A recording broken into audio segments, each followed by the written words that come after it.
Hi BookTube, so I'm here yet again to do another book haul for my teeny tiny single bookcase. I really need to invest in getting another bookcase, but so far I'm managing to fit them. But at the rate I'm going each month with all these book hauls, I really need to look into getting another one. But these are books I bought starting with my 4th of July holiday weekend up in Seattle, and then I also have some thrift store finds along with yet more Little Free Library books that I'm finding a lot with my walk with Fable here so far. You can only see her paws. She was chewing away a second ago at a bone, but now she's like snack time's over, and now it's snack time. So maybe she'll pop her head up to say hi, but we'll see. So right now you just have little little paws to look at. Well, not so little. They're gigantic. They're like the size of my hand almost. Anyway, I digress. So the first books I'm going to show you are books that I found at a comic shop, and these are all queer books. They were purchased in July, but I feel like any month can celebrate Pride Month. So I have Even Though We're Adults, and this is story and art is by Takako Shimura, and this is volume 1, and this is by Seven Seas Entertainment. I don't read a ton of manga, but I feel like this is a smaller or maybe an independent press. I don't know, but just like the watercolor kind of style drew me in. With this like neon color, which is not normally my like kind of color that I like, but yeah, this drew me in for some reason. And this is about a school teacher. She's in her 30s and she goes to a bar and meets another woman. They like start chatting up and having a relationship. And so I'm hoping this is not too small a press, that when I finish this first one, I can go to my local comic shop and maybe find the rest in the series. But we'll see. I should show you some artwork as well. Here's that, and here's some more. Okay, and then I have Tabula Idiom, a queer tarot comic anthology, and this is edited by Iris J and Hi M, and I love this purpley cover. And I've always been kind of interested in tarot, but I don't really believe in it, or I've never like gone and done a reading or anything like that. But I thought this was really cool how each story is based around a different tarot card. So this one's the moon, and then at the end of each story you have like a color picture of the card. And each story in the anthology is by a different queer author and has different art style. So we have the style here, and then we have more of like the ink kind of drawings. So I'm really looking forward to this. I think I'm going to be reading this sometime in October. And then the last one from the comic shop is Some Strange Disturbances, The Lunchroom Under the Ark. This is number 2, and this is written by Craig Hurd McKinney, and the art is by Gervasio and Carlos Aon. And this is number 2, but the cover I really liked it. And I asked the comic shop if they had number 1 or if I could order it, and they don't. It's out of print. But I found number 1 on Comixology, and so I'm greatly looking forward to this one. And so like this came out in 2021, so like for me from now on I can get like the physical copies and just have that one random ebook, not ebook, digital comic book. And this is it says a clever and inspired story that rips back the veil on the Victorian era and uncovers a tale of supernatural mystery entwined with the perils and resourcefulness of being an LGBTQ person, especially an LGBT person of color. So yeah, there is this one. And I didn't know it was a person of color, because she looks white, but it's just the drawing, the style that they have here. But the artwork is also in black and white. But yeah, looking forward to this one. And then I went to Elliott Bay & Company, and I found Fox and I, An Uncommon Friendship by Catherine Raven. And I love this cover, and it kind of reminds me of Fable here with her foxy like face with like the red and the cream. But I've been really looking forward to this one. It says an unforgettable memoir about the friendship between a solitary woman and a wild fox. Catherine Raven has finished her PhD in biology, and she built herself a tiny cottage on an isolated plot of land in Montana. She was emotionally isolated as she was physically, but she viewed the house as a way station, a temporary rest stop where she could gather her nerves and fill out applications for what she hoped would be a real job that would help her fit into society. And then one day she realizes that a mangy-looking fox was showing up on her property every afternoon at 4:15 p.m. She had never had a regular visitor before, but how do you even talk to a fox? She brought out her camping chair and sat close to him as she dared and began reading to him from The Little Prince. And so, yeah, and she's like, she had a PhD in biology, so I'm sure she knows, more like the scientific, studies of foxes. And so, yeah, this looks really, really good. I cannot wait to get into reading this one. And I'm probably going to read it probably in August. So, yeah, there's that. I then have some half-priced books that I found, and this is one I mentioned on my TBR for July. This is Dragonflight by Anne McCaffrey, and most of these I found like little spinner racks at this half-price store. They were all like $1 or $2. I just love that experience.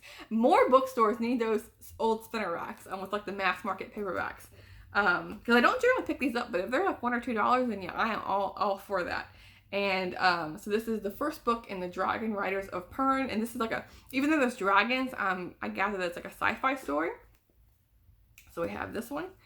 I then have Rosamund Pilcher's The Shell Seekers, and I read this book way back in beginning of high school. I think I was like a freshman in high school, and then from this book I read all of Rosamund Pilcher's books, and I actually have another one that I found at a little free library. I'll go ahead and show it to you now. This is September by Rosamund Pilcher, and this is a hefty, very red toned, because the end people also have the red tone, book. And this is about, because it's been so long since I read these that I cannot remember. It's about, the novel begins in May in Scotland, as invitations are being written for a party in September.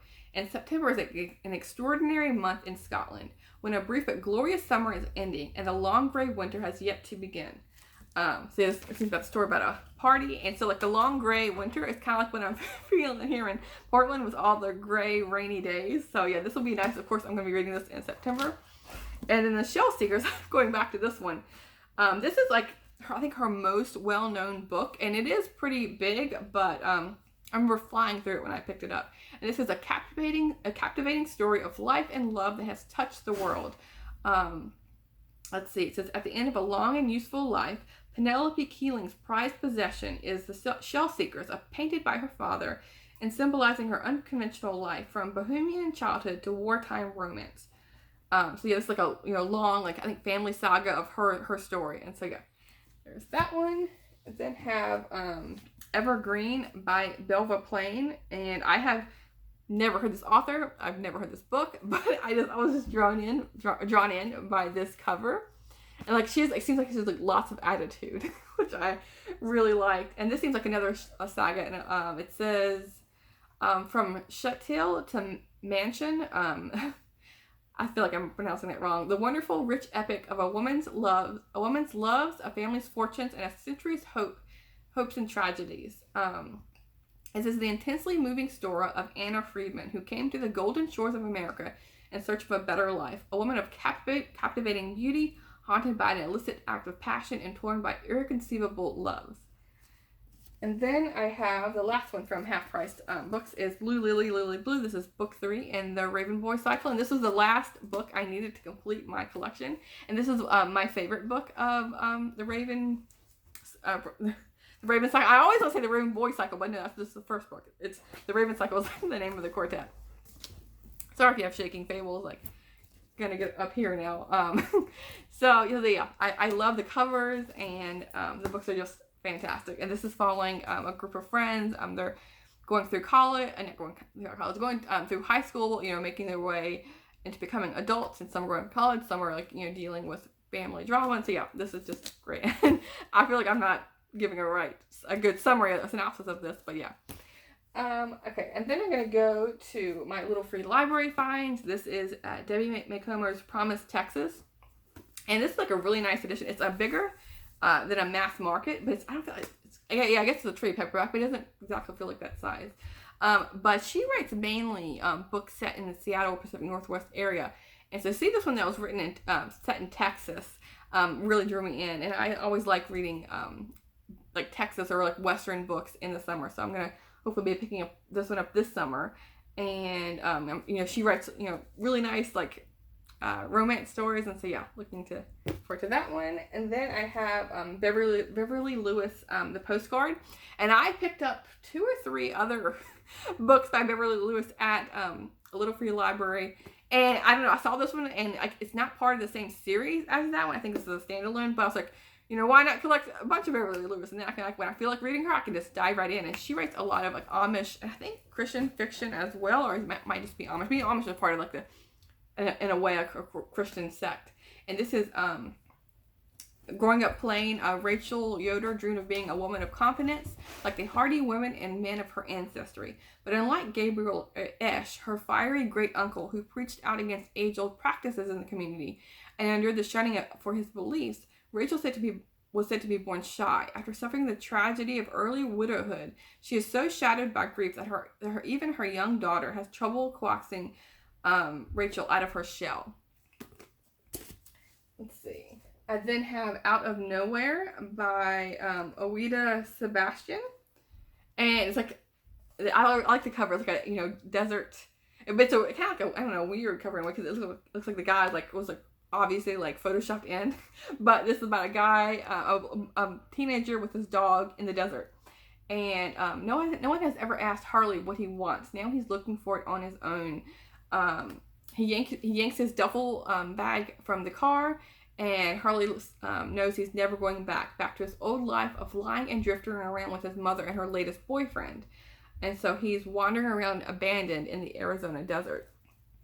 It's also like teenage angst, but desert, and so yeah, summer book is going on my list. I then have, this one was just, I couldn't pass it up. This is The Adventures of Wishbone, Ivanhoe by Nancy Holder, and it's inspired by Ivanhoe by Sir Walter Scott. But I found another Wishbone at this little free library, and so I saw this one.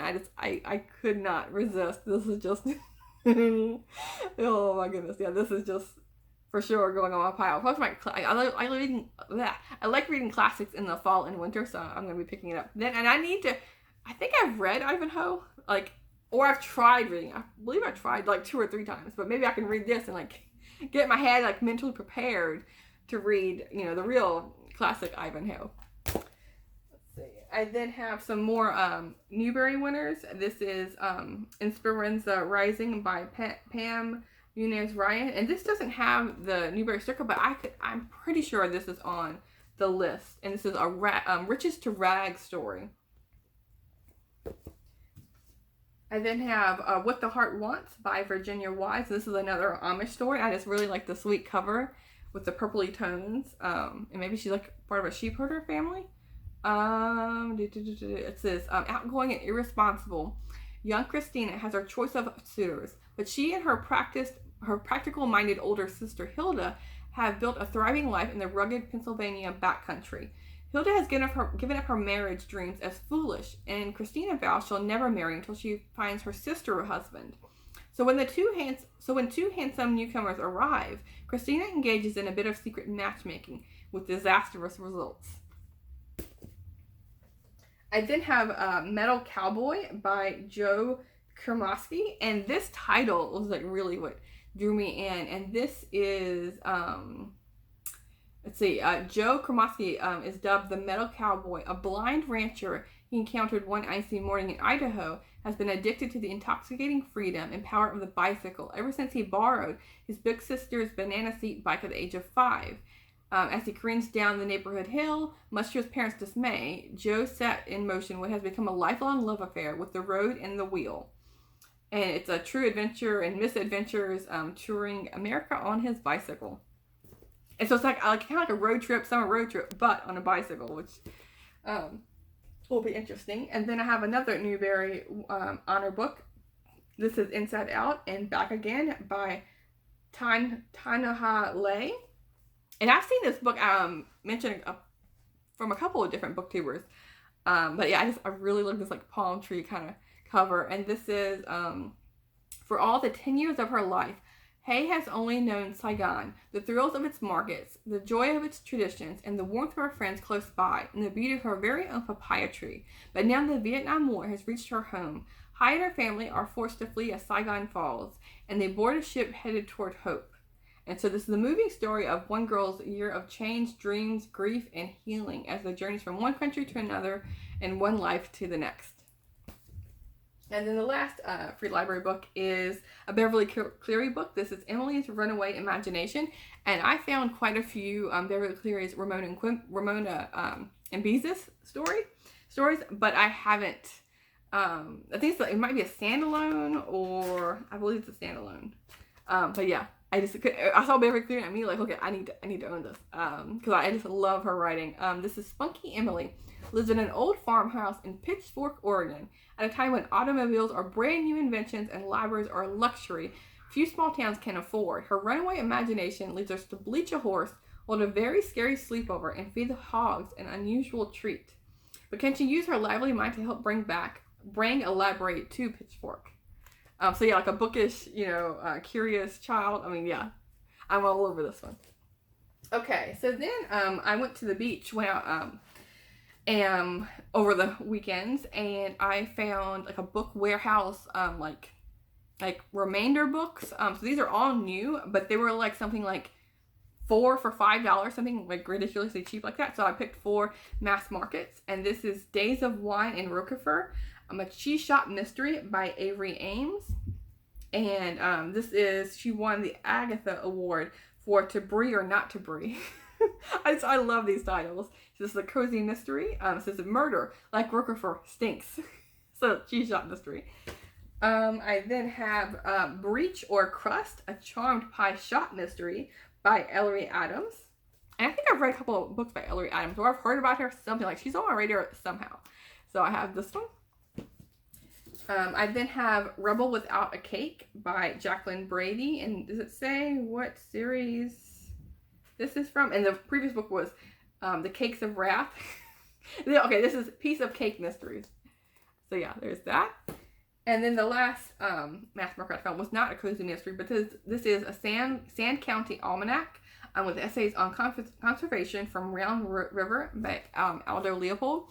And I've already read this, but I didn't own a copy, and so I for sure wanted to. And this is he's a great naturalist writer, and he's like one of like the founding fathers in a way of the genre. So yeah, I had to get this one when I saw it. And this is like, again, brand new. When did this come out? Because this whole shop was like new books. This is from this one is from 1970, and it's brand new, just sitting there. So yeah, I had to get that. So sorry for the change in angle and camera quality because my phone just ran out of storage, and so I had to go run and grab my boyfriend's phone. He's like, "Hey, you need to fix this because I don't know technology." It's like, it's lots of like pictures and videos. So like, yeah, can you just move this away and clean it up so I can use my phone? Because right now I can't even like open the camera app or anything. It just dies on me every time I do that. So yeah. So this is supposed to have a much better camera than my phone. So yeah, like, yay for that at least. And now you got Fable here in the background, and you might hear some chewing because she picked up her bone again. But I just had a few more books to show you, and these are ones like pesky stickers that I need to really pick off.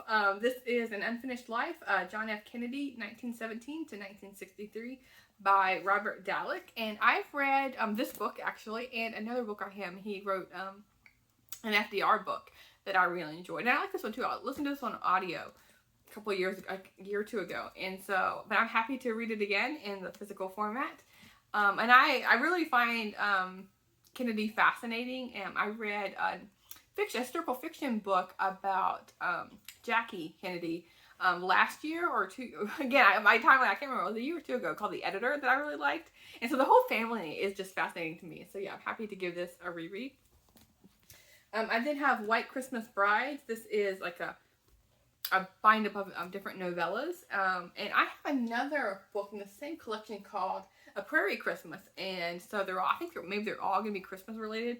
And so I'm just like finding them when I see them. And so maybe, I don't know how many there are in this kind of series, but yeah, I'm interested in them.